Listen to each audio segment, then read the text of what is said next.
Nagmumula sa Presidential Communications Operations Office. Kasama ang Philippine Information Agency, Philippines News Agency, Philippine Broadcasting Service, Radyo ng Bayan, IDC, at Telebisyon ng Bayan. Narito ang Radyo Vision.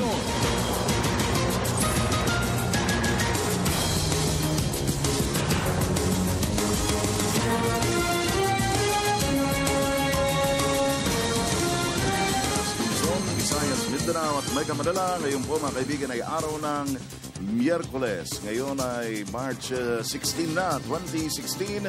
At muling sumasa inyo mga kaibigan ng Radyo Vision sa media ng bayan. Sa pangalan po ni Francis Cancino. Good morning po sa inyo lahat. Ako po si Alan Alianige. Magandang umaga, Sir Alan. Magandang umaga din po sa ating mga tagapakinig at nanonood ngayong araw dito sa Radyo Vision. Sa loob po ng isang oras, samahan niyo kaming pag-usapan ang mga may init na issue dito sa ating bansa. Live po kaming napapanood ngayon sa PTV4 at IBC13. Live streaming naman po sa www.ptv.ph o www.ptvnews.ph. Maaari niyo rin pong i-download ang aming PBS Radio app o PBS Rap sa inyong mga app store. At makilahok na rin po kayo sa aming talakayan at pagbati sa pamagitan ng pag-text sa 0922-358-2679. At syempre mga kaibigan, tayo ho'y napapakinggan din sa www.pbs.gov.ph at ganun din ang iba pang mga impila ng PBS Radyo ng Bayan. Maaari nyo ring mapakinggan ang live audio streaming dyan po sa site na yan. At syempre mga kaibigan, nais na rin nating batiin ng magandang umaga ang ating katropa, si Audrey Gorizeta, na maghahatid po ng mga mainit na balita maya-maya, direkta mula dyan sa PTV Studios. Good morning sa iyo, Audrey. At syempre, yan ho, abangan nyo maya-maya mga mainit na balita natin sa atin ni Audrey Gorizeta. Good morning, Sir Alan. Wednesday na, nasa gitna na tayo ng linggo at nasa loob po tayo ng 5 araw na forecast ng pag-asa na maaari tayong makaranas ng 40 degrees Celsius na init. Talagang summer na. Oo. Hindi pa natin alam kung summer na kasi hindi pa natin alam kung nandiyan na yung easterlies. Or, I mean, yung region of high pressure na maaaring mag-cause nga nito nga pag-init o yung tagtuyot na nga na season. Pero gaya ng binabanggit ng Pag-asa Forecasting Center, let us brace ourselves para po sa papainit na panahon. At of course, maliban dyan, meron pa rin epekto ng El Nino sa atin dito sa Pilipinas. Although, ang mga projection ay maaring hindi naman matinding El Nino, no? Yes. Sinasabing nandun sa kategorya ng mild El Nino phenomenon ang mararanasan sa Pilipinas. Pero, just the same, mainit pa rin yan. At salat pa rin, ika nga sa pagbuhos ng ulan o pagpatak ng ulan. Kaya nga, Sir Alan, kung if you can imagine na meron na tayong naramdamang epekto ng El Nino, tapos dadagdag pa itong summer season, gaano na kainit yung mararamdaman natin? Ano po yung ginagawa nyo? Sakaling gano'n na talagang init na kayo? Pag mainit? Ano ba, siyempre, pag nasa bahay, edi kasi babalansin mo, mainit, magbubukas ka halimbawa ng mga ventilador o aircon, di ba? Dagdag naman expenses yan sa sa household, di ba? So mag-relax sa labas siguro. Yung iba, madalas nakikita natin, nagmo-malling, di ba? Correct. Nagmo-malling. Nagpapalabig sa mall, magwi-window shopping ng konti. Pag may extra cash, bibili ng kung ano, magmimerienda sa labas, yung mga ganon. Siyempre, yung karamihan, lakad ng pamilya pag summer, ganito, out of town. Yes, out of town. Swimming, yan, nako, swimming. Speaking of swimming. At so, huwag natin magkalimutan mag-sunblock. Medyo kailangan natin siya ngayon. Yan, kasi ang hirap, or may masakit sa balat. So, maaaring ito, kahit pa paano, may protection po tayo. Yan, lalo na yung mga ladies. Sunblock talaga. Yes. Sunblock, oo. Sa mga kababaihan. Oo, magpupunta sa labas, may direct exposure sa sunlight, ayan, mag-sunblock. Para makakatulong yan, para mabawasan yung epekto ng matinding sikat ng araw at yung ultraviolet rays din. Yun ding mga lumalabas, di ba? Huwag kalibutan na alagaan din ang ating mga eyesight. Kung matinding sikat ng araw, magsuot ng mga sunglasses. At pag sinabing sunglass, yun hong merong tinatawag na ultraviolet rays protection. Tama yan. Hindi ho yung mga nabibili sa sidewalk yun. Saka wag naman hanggang gabi nakasuot yung Ay, wag naman. Oo, yan. Kasi ito, may mga nagkukwento rin sa akin ng mga dalubhasa sa mata. Baka ho yung mga sunglasses na nabibili nyo raw, walang ultraviolet protection para sa mata. So in effect, dahil madilim, yung pupils ng eye mo lalong bumubukas. Yes. Pero dahil walang ultraviolet protection yung suot mong sunglass, lalong harmful sa mata mo lalabas yun, okay. di ba? Yun. Kaya sinasabi Nako. nila, dapat pag kayo bibili ng mga glasses, sunglass, na talagang pamproteksyon kontra sa init ng araw para sa mata, pipiliin daw yung may ultraviolet protection talaga. Nako, ang hirap pala kung bibili ka lang sa bangketa, yung mga peke. Yun. Sana alam yan ng ating mga kababayan. At maliban po doon, kung wala tayong perang pambili ng shades, wala tayong pambili sunblock, baka naman meron tayong payong. Payong? Yes, which is enough naman para protection natin sa sun. Protection na yan sa mata, protection pa sa katawan. Katawan, okay. Correct. Oho, sige. Nako, Zarina, ang ating words of wisdom for today. Yes, ang ating pong words of wisdom ngayong Wednesday morning ay if you can figure out your purpose, figure out your passion, for your passion will lead you right to your purpose. So, mula po yan kay T.D. Jakes, o sa Tagalog po, kung hindi mo malaman ang iyong layunin sa buhay, alamin mo ang iyong pag-iibigan at ang simbuyo ng iyong damdamin ang maghahantong sa iyong layunin sa buhay. Ang lalim. Doon na tayo sa English. Kung halimbawa raw hindi mo pa talaga alam kung anong purpose mo, kung anong, kumbaga, direksyon na tatahakin mo, ayan. Isipin mong, pilitin mong malaman kung ano yung passion, kung ano yung gustong-gusto mong gawin sa buhay, di ba?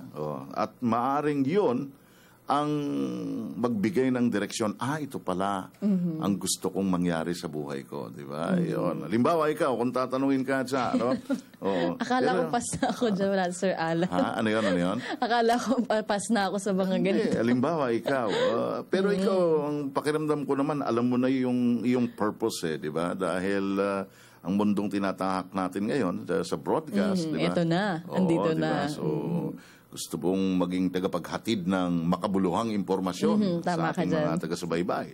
No? Pero kung sakaling halimbawang may mga individual daw na hindi pa nila alam kung ano nga bang gusto kong mangyari sa buhay ko. Actually, hirap na tanong yan. Talagang dumaan din ako dyan na hindi ko alam, ano kaya kukunin ko, ano kaya ang pupuntahan ko, ano ba yung dapat kong tahakin. Pero nung nalaman ko na yung gusto ko talaga sa buhay at napunta na ako dito sa industry or sa industriya ito, ayun, nagtuloy-tuloy naman na. Nandun na yung blessings, lahat nandun na. Diyan sa sinabi mo, parang nai-imagine ko na several years ago, nung papasok ka ng kolehiyo, parang siguro ano bang kursong gusto kong kunin? Ganun ba? Meron kang ganung mga pinaghugutan, pinagdadaanan, di ba? So, and actually, speaking ng college, talagang nakasama ko po talaga kayo. Alam niyo po mga kababayan, si Sir Alan, nakasama ko siya during my college days. Nag-OJT ako. Pero I think sa dami na ng mga nakasama niya OJT, hindi na po niya ako nakilala. Pero ngayon, I'm glad and privileged nakasama ko na siya ngayon dito sa isang programa. Ganun din ang pakiramdam ko, siyempre. Maganda na yung mga dating estudyante o mga mag-aaral ay kasama na natin ngayon sa industriya ng pamamahayag, di ba? O kaya magpasalamat tayo kay Sir Alan, di ba? Hindi naman. Di ba? Nakatulong natin siya para malaman natin kung ano yung magiging passion natin, kung ano talaga yung gusto natin sa mga OJTs natin. Okay, sa oras po ito mga kaibigan na 9 minutes makalipas ang alas 6 ng umaga, tayo ho'y pupunta sa PTV Studios para sa mga mainit na balita. Pero bago yan, narito muna ang headlines sa ni Emil Carrion.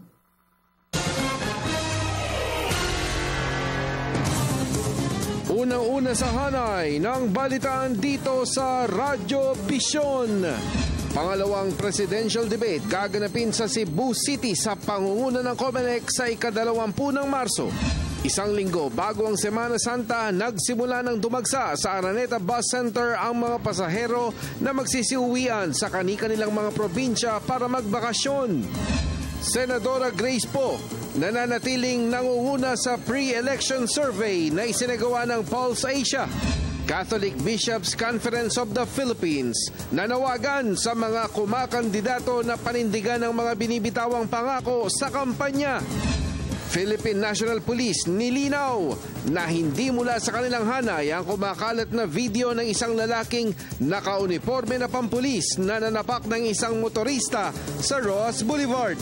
Siksik at mainit ang mga balita kasabay ng inyong almusal, kaya tutok na dito sa Radyo Vision, Media ng Bayan. Magandang umaga, Luzon, Visayas at Mindanao. Matapos ang mainit na presidential debate na naganap sa Cagayan de Oro nitong Pebrero, ang lungsod naman ng Cebu ang lugar kung saan gaganapin ang ikalawang presidential debate ng COMELEC. Ito ay isasagawa sa Universidad ng Pilipinas sa Cebu sa ika-20 ng Marso. Ayon kay UP Cebu Dean Lisa Coro, ang debating magaganap sa kanilang universidad ay iba kumpara sa isinagawa sa Capital University. Liban sa mga bagong pamantayan, iba na rin ang mga isyong pag-uusapan sa araw na yon. Kabilang rito ay ang issue ng climate change, edukasyon, kalusugan at karapatan ng mga kababaihan. Sa iba pang balita, aminado naman ang Philippine National Police na malaking hamon ang kanilang ginagampanan ngayon dahil sa makabagong teknolohiya. Ito'y dahil kailangan na rin nilang pantayan ang mga kahina-hinalang aktibidad sa cyberspace. Ayon sa pamunuan ng PNP, handa silang magbigay ng tulong sakaling kailanganin sila ng Interpol or International Police na nagsasagawa ngayon ng investigasyon sa $81 million money laundering controversy. Sinabi ng hepe ng PNP Anti-Cybercrime Group na si Police Senior Superintendent Guillermo Eliazar na kahit 3 taon pa lamang ang kanilang unit ay may kakayahan itong makapagbigay ng kanilang resources para resolbahin ang naturang issue. It is our mandate is to promote a safe cyberspace and to enforce and implement pertinent laws against cybercrime. So kasama sa mandate nun. So it will be tough. We will extend the best that we can in order to be able to assist.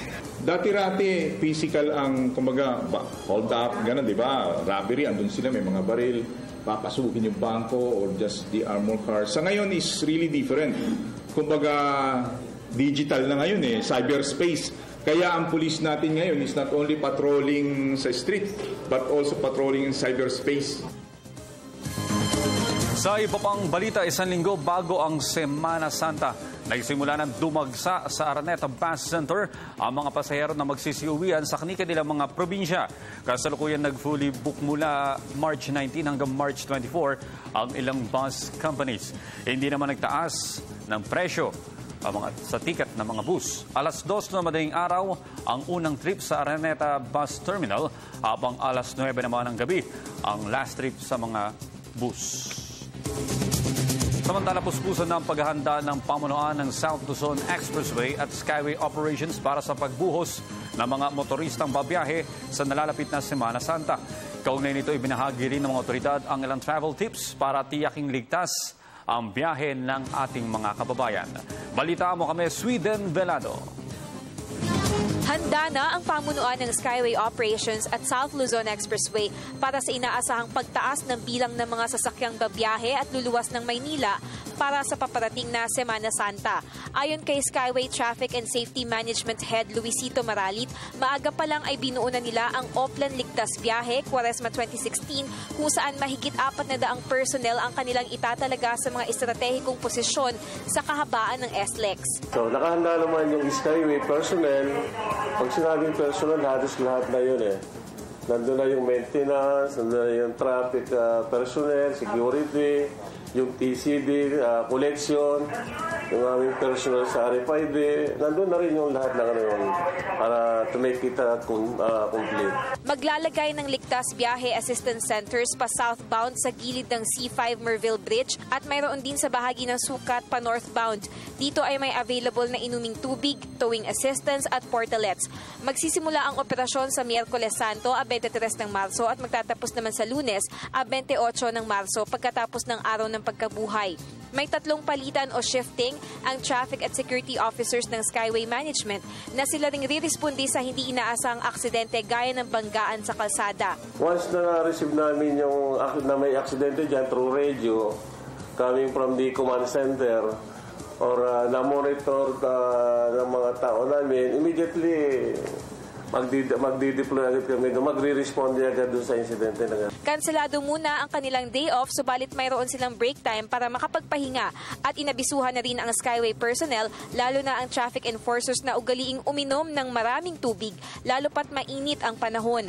Payo naman ng pamunuan ng Skyway at SLEX sa mga motoristang magtutungo sa mga malalayong probinsya ngayong Holy Week. Pinakamaganda nung bago magbiyahe, magkonsulta muna sa mekaniko para safe talaga. Para sa Telebisyon ng Bayan, ako si Sweden Velado. At yan po naman ang unang bugso ng ating mga balita. Balik muna sa inyo, Prof. Alan at Jarina. Maraming salamat, Audrey Goriseta. May prof pa. Okay, 16 minutes mo mga kaibigan makalipas ang 6:00 ng umaga. Tuloy-tuloy po mga kaibigan ng Radyo Vision sa media ng bayan. Hanggang 7:00 ngayong umaga, Miyerkules at 16 na po ng Marso. Hindi natin napapansin mahigit sa kalahati ng buwan ng Marso ng taong kasalukuyan. At ito, sa pundong ito, basahin na po na natin ang mga aparador ng ating mga text messages ngayong umaga. Mga aparador talaga, yes. Okay. Naragsak-agsa pa kakabsat, gwapo kaka Francis, Sir Alan, Ma'am Zarina. Bati naman po ang tropang gwapo, retired na bombero tulad ko, sina Suki na rin po ng Radyo Vision. Mula kay retired BFP SFO2, Roger Flores ng Pidig, Ilocos Norte. Maraming salamat po. At good morning po ka Alan Guapo at Ma'am Zarina. Pakibati po ang pinsang ko kay Arnolfo Macapone Anponebos Bando. Ang bumabate si Angelo ng Barangay Tabok, Ilorente, Eastern Samar. At si Dexter Capiral ng Los Baños, Laguna. There is so much talent in the world that only God will know. Wow, thank you po. Okay, ito rin. Buenos dias, Senyor Alan at Senyorita Zarina. Pakibati po ng maligayang kaarawan ng aking Tito Anthony na magdiriwang ng kanyang kaarawan ngayong Marso 16. At advance happy wedding sa kanila ng kanyang mahal na si Annie Araneta sa ika-5 ng Abril 2016. Ang pagbati galing kay Arabella Mondarte ng La Paz, Zamboanga City.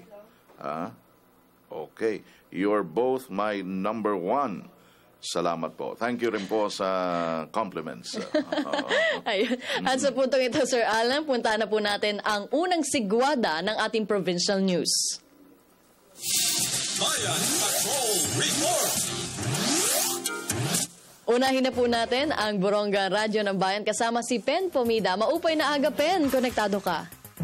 Damang na salamat, maupay nga aga, Miss Rina at SM Alan. Sa kabila ng malawakang kampanya laban sa dengue noong nakaraang taon, muling tumaas ang bilang ng naitalang insidente nito sa unang 3 buwan ng taong kasalukuyan dito po sa Eastern Samar. Batay sa tala ng Provincial Health Office, PHO, sinabi ni Concesa Balanga, ang Provincial Sentinel Nurse umabot na sa 357 ang bilang ng kaso sa Eastern Samar sa unang 3 buwan ng taon kung saan isa ang namatay. Ito anya ay higit na mataas sa naitalang 338 na kaso sa buong taon ng 2015. Ayon sa PHO, ang bayan ng Iwan ang may pinakamaraming kaso ng dengue sa unang 3 buwan ngayong taon nang maitala ang 208 na bilang ng kaso. Ang bayan ng Salcedo ang ikalawa sa bilang na 41, samantala ang Borongan City ay nakapagdala ng 16 at isang naiulat na namatay nito lang linggo. Isang bata na nasa ikatlong baitang na mag-aaral sa isang pampublikong paaralan sa lungsod. Kung kaya't ang paalaala ng PHO sa publiko, di lang dapat memoryahin ang mga hakbang laban sa dengue, bagkus dapat ay isabuhay din. Sa ganitong paraan, ani Balanga, mas magiging epektibo ang mga programa ng pamahalaan kontra dengue. Ang kanyang panawagan, makiisa sa programa sa kanilang kampanya kontra dengue, ang aksyon sa barangay kontra dengue at ang 4S. Ang tagumpay ng pagkikibaka laban sa sakit na ito ayon pa sa PHO ay dapat magsisimula sa mga tahanan. Dapat panatilihin ang kalinisan sa bawat bahay, sapagkat hindi lamang ang pamilya ang makikinabang, kundi ang buong komunidad. Para sa Radyo Vision, ito po si Pen Pomida ng Borongan Eastern Samar, Media ng Bayan. Maraming salamat, Pen Pomida. At mula po sa Borongan, punta naman tayo sa Mindanao, Radyo ng Bayan, Tandag. Narito ang report sa atin ni Greg Tataro Jr. Greg, good morning. Yes, good morning Kasam Alan. Hangad ng Bureau of Fire Protection sa Surigao del Sur sa pangunguna ni Provincial Fire Marshal Fire Inspector Ruela Dinulan na mapababa ang bilang ng insidente ng sunog sa loob ng kanilang area of responsibility. Nakumpirma mula sa Consolidated Summary Report of Fire Incident sa nakalipas na 2 taon na tumaas dito ng hanggang 33.8% ang pangyayari. Ayon kay SFO4 Rogelio Sicaro, DFP Operations Chief, na itala sa 41 ang bilang ng sunog noong 2014 habang nasa 62 naman noong 2015. Laking pasalamat din ng naturang tanggapan na ngayong buwan ng pagdiriwang ng Fire Prevention Months ay wala pang sumisiklab na sunog. Ngayon man, aminado si Sicaro na sa loob pa lang ng unang 2 buwan ngayon taon ay agad silang nakapagtala ng 7 insidente, 6 sa buwan ng Enero habang 1 pagsapit ng Pebrero. Bunga ng hangarin ay sinabing mas pinaigting ng kanilang tanggapan ang kampanya para sa fire safety and prevention. Taglay pa rin ang paksangdiwa ng selebrasyon ng Fire Prevention Month na kaalaman at pagtutulungan ng sambayanan, kaligtasan sa sunog ay makakamtan. Para sa Radio Vision, ito si Greg Tataro Jr. mula sa DXJS Tandag, Media ng Bayan. Maraming salamat. Yan po si Greg Tataro Jr. mula sa Radyo ng Bayan, Tandag. Puntahan naman po natin ang Agoo Radyo ng Bayan kasama si Charity Frianeza na Imbaga Bigat. Charity, konektado ka. Yes, na Imbaga Bigat, kasamang Zarina at kasamang Alan. Iginawad ng Department of Trade and Industry La Union Provincial Office ang 3 shared service facility project sa bayan ng Bawang. Ito ang SFO upgrading for food processing, meat processing at para sa crochet at wearable products ng bayang nabanggit, kung saan umaabot sa mahigit 2 milyong piso ang halaga ng iba't ibang pasilidad na naibahagi ng DTI dito. Sa mensahe, sinabi ni DTI Region 1 Director Florante Lial na maraming programa ang pamahalaan para makatulong sa mga nais madagdagan ng kanilang pangkabuhayan at isa na rito ay ang pagpapatupad ng SSS. Anya kinikilala ng pamahalaan ang mga micro, small and medium enterprises na nahihirapan makabili ng mga malalaking pasilidad upang mapabuti at mapabilis ang proseso ng kanilang produksyon. Kaya naman ang DTI na anya ang nagbibigay sa mga ito upang higit na makatulong sa mga maliliit na negosyante.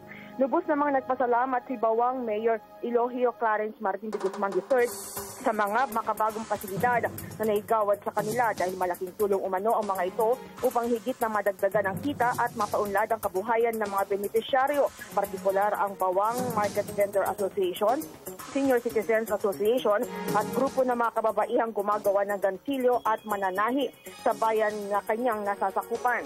Tiniyak naman ng opisyal na alagaan at gagamitin ng maayos ang mga pasilidad upang magamit ito ng tagil at mas marami pa ang makinabang. Para sa Radio Vision, ito po si Charity Jimenez Frianeza, La Union, Media ng Bayan. Maraming salamat, Charity Frianeza. At yan po mga kaibigan, ang unang hataw ng mga provincial reports natin mula sa mga PBS Radyo ng Bayan Station sa buong Pilipinas. Bayan Patrol Report! 24 minutos na makalipas ang 6:00 ng umaga. Puntahan naman po natin live sa Pag-asa DOST ang ating kasamahan na si Desiree Jonyo para sa ating weather update ngayong umaga. Magandang umaga, Desiree. Konektado ka. Yes, magandang umaga, Zarina, Kaalan at sa ating mga taga-subaybay. Narito na ang mga dapat ninyong malaman sa lagay ng panahon. Ngayong araw, 2 weather systems ang umiiral dito sa ating bansa. Itong tail end of a cold front nakaaapekto yan dito sa may extreme northern Luzon, habang ito namang easterlies patuloy yan sa pag-iral dito sa silangang bahagi ng ating bansa. So sa mga susunod na oras, magiging maulap ang panahon. Dito po yan sa mga isla ng Batanes, Calayan at Babuyan hanggang dito sa may bahagi nitong Cagayan. May kasama po yung mahina hanggang sa katamtamang mga pag-ulan. Dito naman sa atin sa Metro Manila at sa natitirang bahagi nitong Luzon, Visayas, Visayas hanggang dito sa Mindanao, good weather condition ang mararanasan pero magdala pa rin ng payong. Panangga po yan sa mainit na panahon at mga tsansa ng isolated rain showers or thunderstorms. Samantala, silipin naman natin ano ba ang magiging lagay ng panahon dito sa iba pang bahagi ng ating bansa. Simulan natin dito sa Luzon kung saan dito sa may bahagi ng Lawag hanggang dito sa atin sa Metro Manila, clear skies ang mararanasan. Ang temperatura aabot po yan sa 15 to a possible high of 32 degrees Celsius.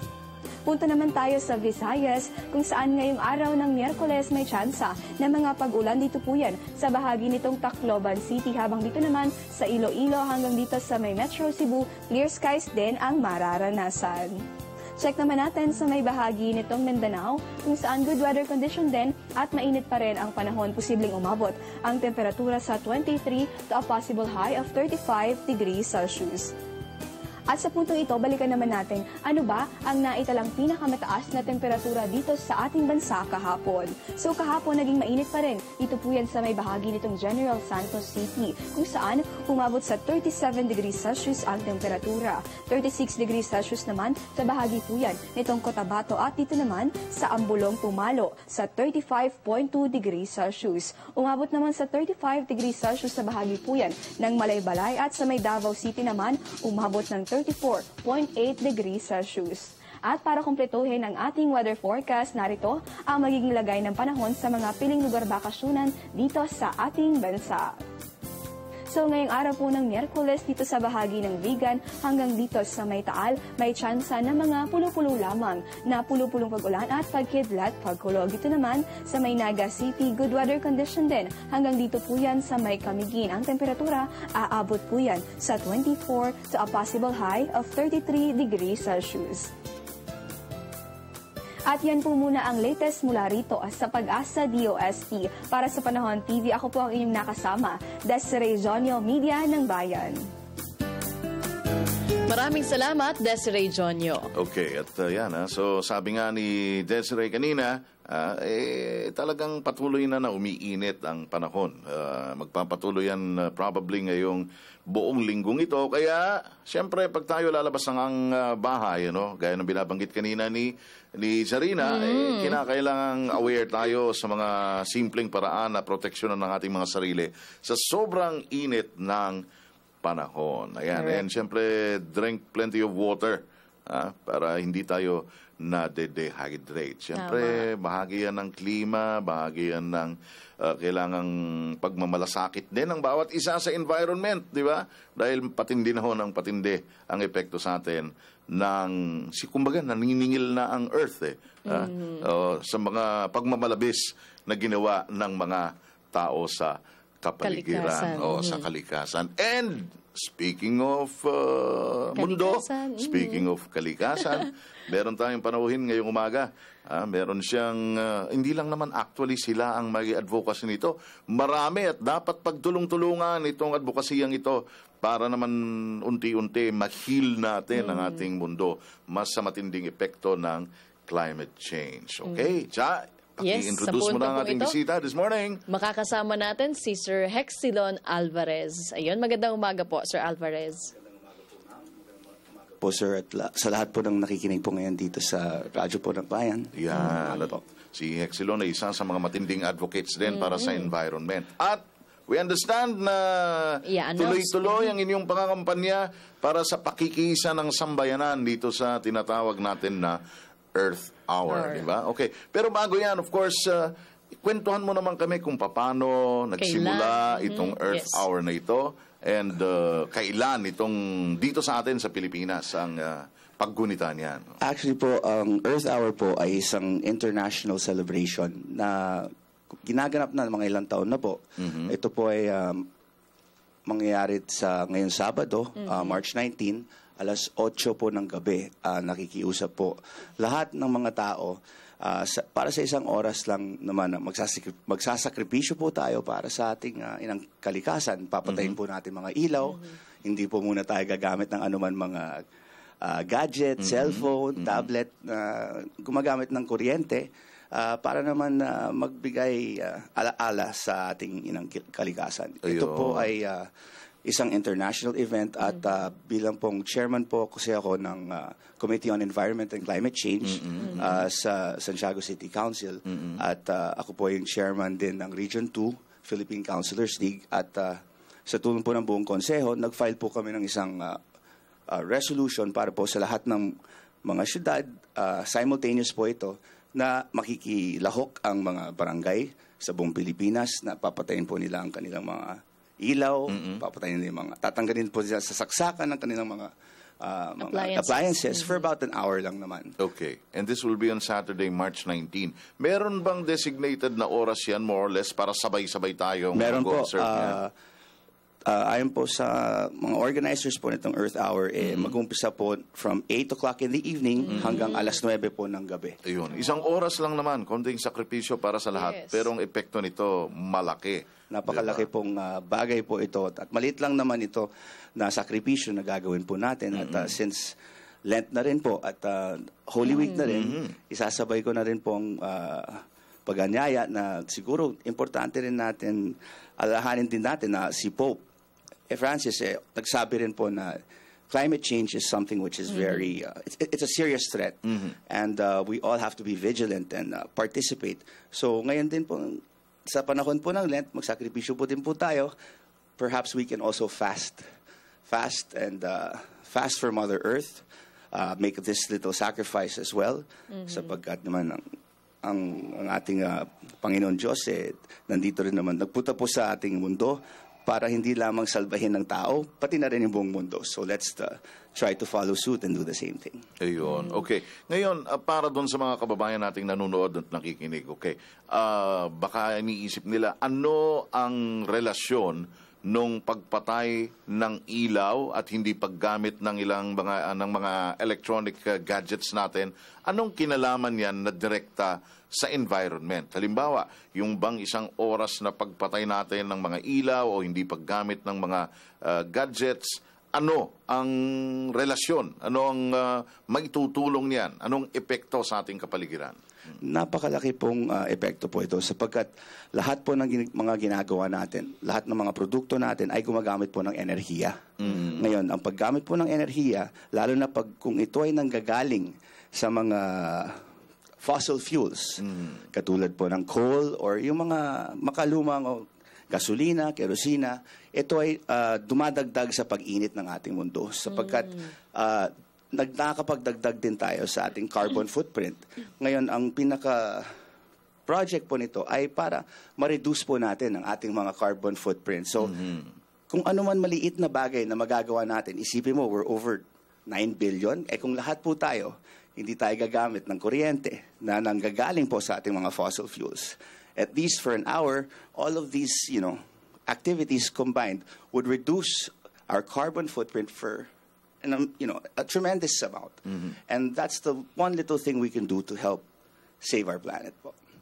Pang ilang taon na itong ginagawa sa Pilipinas at kailan ba nagsimula itong Earth Hour? Hindi po ako masyado sigurado sa kung kailan po talaga ito nag-umpisa. Ngunit dito po sa ating bansa, we started observing Earth Hours way back since 2009 if I'm not mistaken. So ganun po yung nagiging awareness po tungkol sa ating climate change at kung ano yung mga masamang sanhi na nakakasira po sa ating kinabukasan.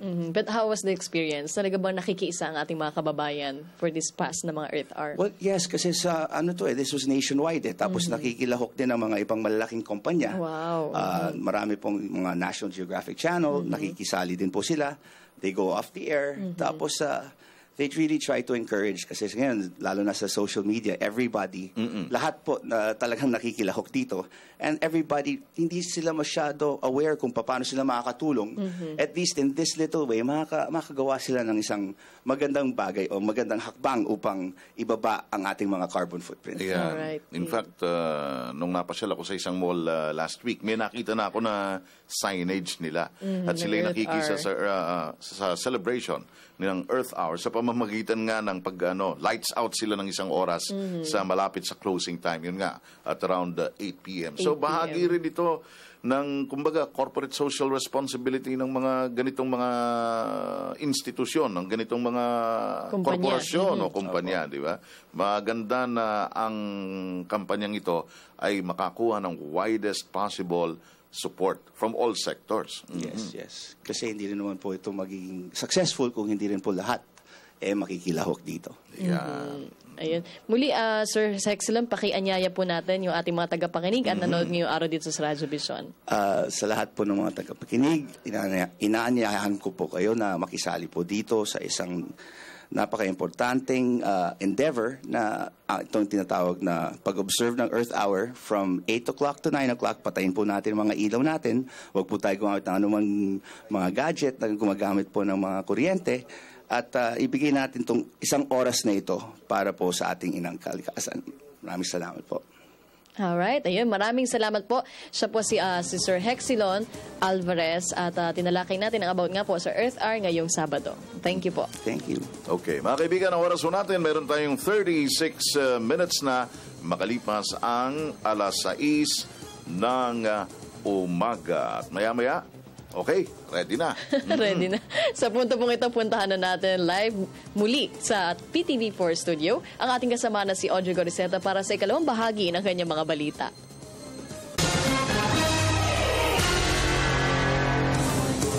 Maraming salamat, Sharina. Sa pagpapatuloy ng ating balitaan, nanawagan ng Catholic Bishops Conference of the Philippines o CBCP sa mga kumakandidato na panindigan ang mga binibitawang pangako sa kampanya. Nanindigan ng Simbahang Katolika na mananatiling non-partisan ito sa darating na halalan. Nanawagan ang isang miyembro ng CBCP sa mga kandidato ngayong eleksyon na panindigan ang mga pangakong binibitawan nila sa publiko. Ito ay ginanap sa Bayan at Halalan Forum na isinagawa sa Polytechnic University of the Philippines. Sinabi ni Cruz na hindi dapat puro salita lang ang binibitawan ng mga tumatakbong politiko, kundi mas mahalaga ang pagtupad nito. Pinaghahandaan naman ng Philippine Coast Guard ang buhos ng mga pasaherong babiyahe ngayong Semana Santa. Isa sa mga hakbangin ng PCG ang pagsasagawa ng inspeksyon sa mga barko at pantalan. Balita mo kami, Julius Disamboron. Naghahanda na ang iba't ibang ahensya ng pamahalaan para sa papalapit na mahal na araw. Ang Philippine Coast Guard pangunahing tututukan ng mga biyaherong magsisiuwian sa kani-kanilang probinsya sa pamamagitan ng mga sasakyang pantubig. Ayon kay Coast Guard spokesperson Armand Balilo, maaaring ikasana ang pag-iinspeksyon sa mga barko at pantalan ngayong linggo. Yung Coast Guard will be on alert by 18. By 18? Alert naman, pero yung high 10 baka mangyari pa by 21, 22, 23. Mag-iikot tayo, sir? Oo, merong mga station commanders namin are directed to coordinate with the shipping companies sa mga tourist spots. Kasi mapupunin rin yung mga tourist spots, paiwasan yung mga droning incident. Pagkatapos yung mga station commanders are also directed to conduct beach inspections. Pagkatapos yung presence ng lifeguard sana meron. Kasama ding magbabantay ngayong Semana Santa ang Department of Public Works and Highways. Base sa mga atas, taon-taon ay magsasagawa ng Lakbay Alalay Program ang ahensya at dito ay magtatayo ang bawat District Engineering Offices ng kani-kanilang Lakbay Alalay Assistance Desk na magkakaloob ng ayuda sa mga motoristang mamomoblema sa biyahe o di kaya magkakadiferensya sa kanilang mga sasakyan. Para sa Telebisyon ng Bayan, ako si Julius Disamboron. Sa iba pang balita, magpapatupad ng 26 centimos per cubic meter na dagdag singil sa tubig ang kumpanyang Manila Water sa susunod na buwan. Paliwanag ng Manila Water, ito'y bunsod ng pagbabago sa Foreign Currency Differential Adjustment o FCDA. May dagdag na 59 centimos sa water bill na mga kumukonsumo ng 10 cubic meters kada buwan, habang may dagdag naman na 1 peso and 31 centavos sa kanilang bill ang mga kumukonsumo ng 20 cubic meters kada buwan. Para naman sa customers na kumukonsumo ng 30 cubic meters, madaragdagan ng 2 pesos and 67 centavos ang bayarin. Una nang nag-anunsyo kahapon ang Maynilad Water Services ng 12 centimos na dagdag singil simula sa susunod na buwan. Samantala, ipinag-utos ng Office of the Ombudsman ang pagsasampa ng kasong graft laban kay Valenzuela City Mayor Rex Gatchalian at sa 7 iba pa. Kabilang na ang ilang opisyal ng Bureau of Fire Protection. Dahil sa nangyaring sunog sa Kentex Footwear Factory noong Mayo ng nakaraang taon kung saan mahigit 70 ang nasawi. Pinakakasuhan ni Ombudsman Conchita Carpio Morales si Gatchalian ng multiple counts of violation ng Section 3 ng Anti-Graft and Corrupt Practices Act at reckless imprudence resulting into multiple homicide and multiple physical injuries sa Sandigan Bayan. Batay sa kautusan ni Morales, dapat mapanagot si Gatchalian at iba pang mga city officials.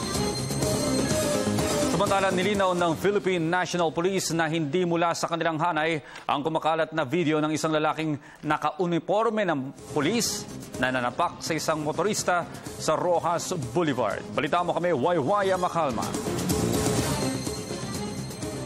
Kumakalat ngayon sa social media ang isang lalaking naka-uniforme ng PNP na nanapak ng isang motorista sa Rojas Boulevard, Maynila, kamakailan. Kaya naman maging ang pamunuan ng Philippine National Police ay nabahala. Dahil rito, paglilinaw ng PNP na hindi nila kabaro ang lalaking nakita sa naturang video. Kinilalang si Gaylord Santos sa Las Piñas City na gamit pa ang pribadong sasakyan na may plate number UEQ 399. Ayon kay Police Chief Superintendent Wilben Mayor, wala pa lang sa itsura ng kanyang patrol shirt uniform at wala pang nakalagay na pistol belt na karaniwang bahagi na sa kanilang uniforme ay hindi na siya pulis. Nakalabas yung kanyang, hindi siya nakatakaw, which sa amin, pag nagsusuot kami ng uniforme, is always nakatakin. And kung outside ka, being a patroller, mayroon kang pistol belt. Ang authorized uniform ngayon, since election period, is this one. This is GO-C. Through that particular picture pa lang, at the same time, meron siyang kwintas. May silver na kwintas. And sa mga ganitong poise pa lang ng isang tao is you can really determine kung siya ba talaga ay pulis o hindi. Sa kabila niyan ay nagpapasalamat ang PNP sa netizen sa pag-post ng mga ganitong klaseng video. Dahil sa dami ng taong gumagamit ng kanilang uniforme ngayon, nagbigay ng babala ang PNP sa publiko na may kaukulang parusa para rito. Mapapatawan naman ng mga kaukulang kaso ang isang individual ng usurpation of authority, using fictitious name and concealing true name at illegal use of uniforms. Bukod pa ito na maaaring makulong ng 1 buwan hanggang 6 na buwan ang isang individual. This person is not a police officer because by the name alone, wala siyang record sa amin. We thank netizens for being very vigilant. This is high time for us to be deeply concerned with the welfare of our co-motorists. Kaya nga sa part ng Philippine National Police, we are very transparent on our actions, and kung meron kaming mga kasama na hindi naman gumagawa man ng mali is that pwede niyong i-report sa amin. Muling sinabi ng pamunuan ng pulisya na walang puwang ang mga ganitong ugali ng mga pulis sa kanilang hanay. Para sa Telebisyon ng Bayan, ako si Waywaya Makal. At yan po naman ang aming mga nakalap na balita at impormasyon para sa Radyo Vision. Ako po si Audrey Goriseta. Balik muna sa inyo, Professor Allen at Sharina. Maraming salamat, Audrey Goriseta. Mga kaibigan, meron tayong 44 minutes na makalipas ang 6:00 ng umaga. At ngayong araw na ito, mga kaibigan, among others, simula na ang mas mababang pamasahe para sa ating mga taxi cabs dito sa Metro Manila at ilang pang mga lugar. At syempre, para mas mabigyan tayo ng detalye tungkol dyan, makakasama po natin live via phone patch si Attorney Ariel Inton, Board Member ng Land Transportation Franchising and Regulatory Board. Magandang umaga, Attorney Inton. Magandang umaga po, Ms. Sarina at Sir Alan. Ayun. Good morning, sir. So, ngayong araw na ito, sir, officially 30 pesos na ang flag down sa mga taxi cabs natin dito sa Metro Manila, sir. Opo, ganito po, no? Lilinawin ko po yun, kasi marami pong misconception dun sa aming desisyon, kaya mabuti na lang po, nabigyan niyo po kami ng pagkakataon na linawin to, no? Please, opo. Okay. Kung natatandaan niyo po, siguro mga one and a half years ago, ay nagkaroon po kami ng provisional rollback sa flag down ng taxi from 40 to 30 pesos. Okay? Yung pong provisional na pagbawas ng 10 piso, ito po ay umiiral hanggang ngayon, no? Kaya kapag sumakay ka ng taxi, 40 man yung nakikita mo, ang dapat dyan ay 30, so minus 10. Minus 10, sa fare, opo. Sa metro po. Ngayon, nagkaroon po kami ng desisyon. Ginawa na po namin permanente yung 30 pesos. Ano po ang pagkakaiba niya? Bakit provisional, tapos nagpermanente, pero 30 rin pala? Kasi po, ngayon na permanente na yon, ay i-require na po natin yung calibration ng mga meter taxi. No? Opo. Hello? Yes, sir. Go ahead po. Opo. So may calibration. Magre-require kami ng calibration. Ibig sabihin po, kapag na-calibrate na yung mga taxi unit, yung pong makikita nyo sa flag down, hindi na 40, kundi 30 na. Para wala na pong pagtatalo. No? Ngayon, kailan po dapat ito? Ang sang-ayon po sa order, yung pong pagiging permanente ng 30 pesos, so yung flag down, ay effective 10 days from the publication of the order. Opo. No? Ibig sabihin, dahil na-publish na po ito ng yata, no? March 19, ay permanente na yung flag down rate. No? Hello? Yes, sir. Okay. Opo. March 19. Opo, permanente na po yung 30 pesos. Kahit hindi pa nakakalibrate o nare-reseal yung mga taximeter. So, ibig sabihin, ngayon, bakit po kasi? Kasi it will take time before all the taxis in the entire country ay makalibrate. Totoo naman yan, of course. Kaya ngayon, yung schedule po ng calibration, nandun din po sa desisyon namin. No? Ngayon, kung mapapansin niyo po, ang isa pong pinapalaga ng ating mga kaibigan taxi driver at operator ay yung pong paghaba ng distansya ng pagkatapos po ng flag down. Opo. 30, ginawa namin 350 kada 500 meters. Dati ay 350 ng 300 meters. So, nagkumaba po ng 200 metro. Ngayon, ito ba ay effective na sa March 19? Ito, no, para malinaw po, hindi pa po. No? Okay. Yung pong 350 per 500 hindi pa po implementable yun. Simply because by that time wala pa pong calibration ng taxi. Ang desisyon po nakalagay ganito po, no? Ang new rate for the distance and waiting time shall be effective upon calibration and resealing of their taxi meters. Okay. So, lumalabas po, Attorney Inton, open-ended pa yung aspetong yon. Ganun po ba? Ganito po. Hindi po. Ganito. Pagdating ng March 19, sumakay ka ng taxi, maski hindi mo nakita na 30 yung metro, 40 pa kasi hindi pa nakakalibrate. Opo. Dahil March 19, 30 pa yon. Ngayon, pagka sinabi mo, Mr. Taxi Driver, dapat 500 meters yung 350 ganun ang sasabihin. Hindi pa po kasi kailangan ng makalibrate yon at magiging effective yun 350 per 500 after calibration. Ngayon, kailan naman yung calibration? Yan. Ganito. Ang calibration po kasi, it will take time bago makalibrate lahat ng taxi. At kakaunti lang po yung calibration site para po ma-accommodate lahat ng taxi. Kaya po may schedule yan. Sa order po namin, sa buwan ng Abril, ang mga taxi ending in plate number 249, yun ang makakalibrate. Abril, 249. Sa Mayo, 570. At yun naman June, 1, 3, 6, at 8. Ngayon, bakit sabi nyo, bakit hindi pa natin ginawa 1, 2, 3, 4, 5, 6? Kasi po, talaga pong meron pong schedule ng resealing ang mga taxi, no, sa mga buwan na sinabi po natin.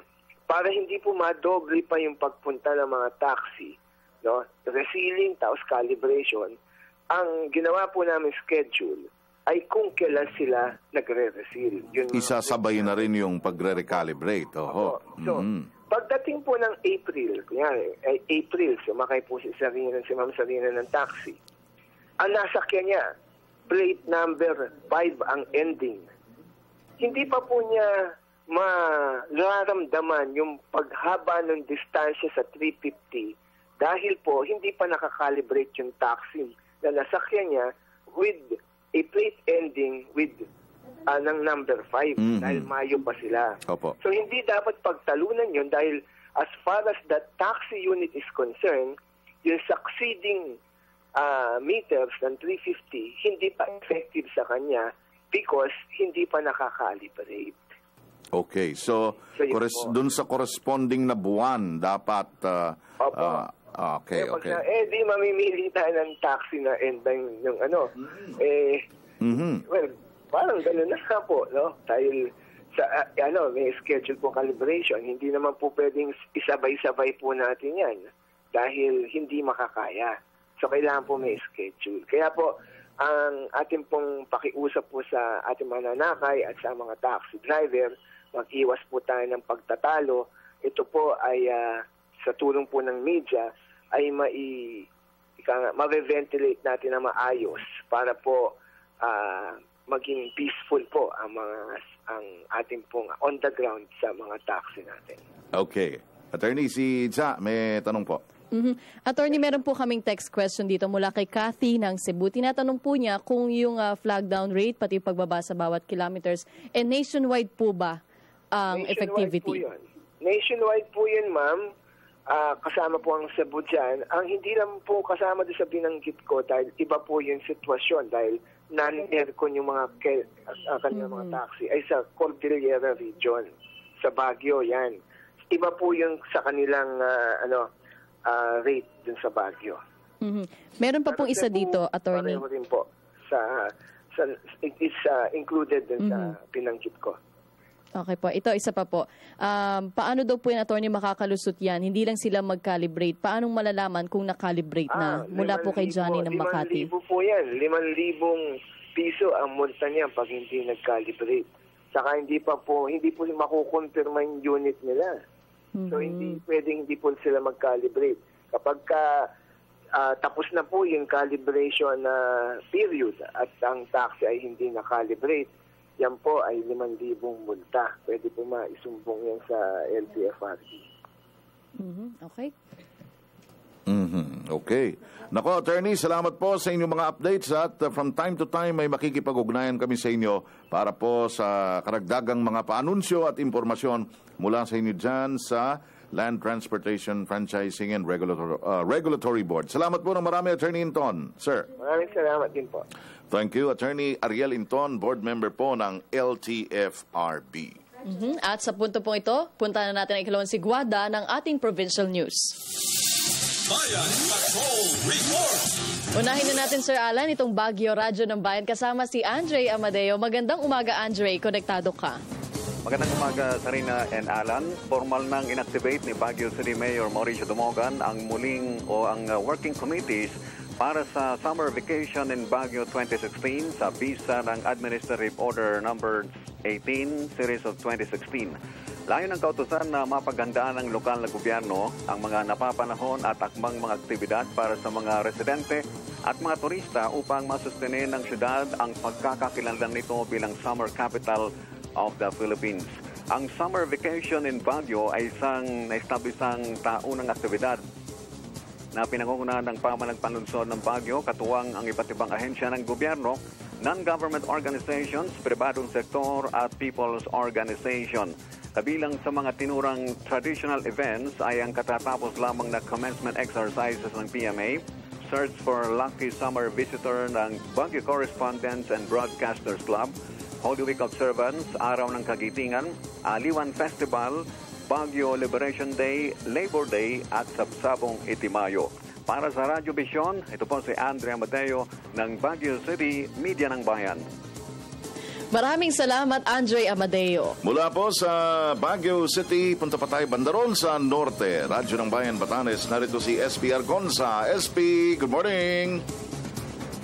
Magandang umaga. 2 araw ang inilaan ng Police Provincial Office sa Municipal Police Station dito sa Batanes upang i-present ng bawat chief of police kung ano na ang nagawa ng kanilang istasyon sa sakop na bayan.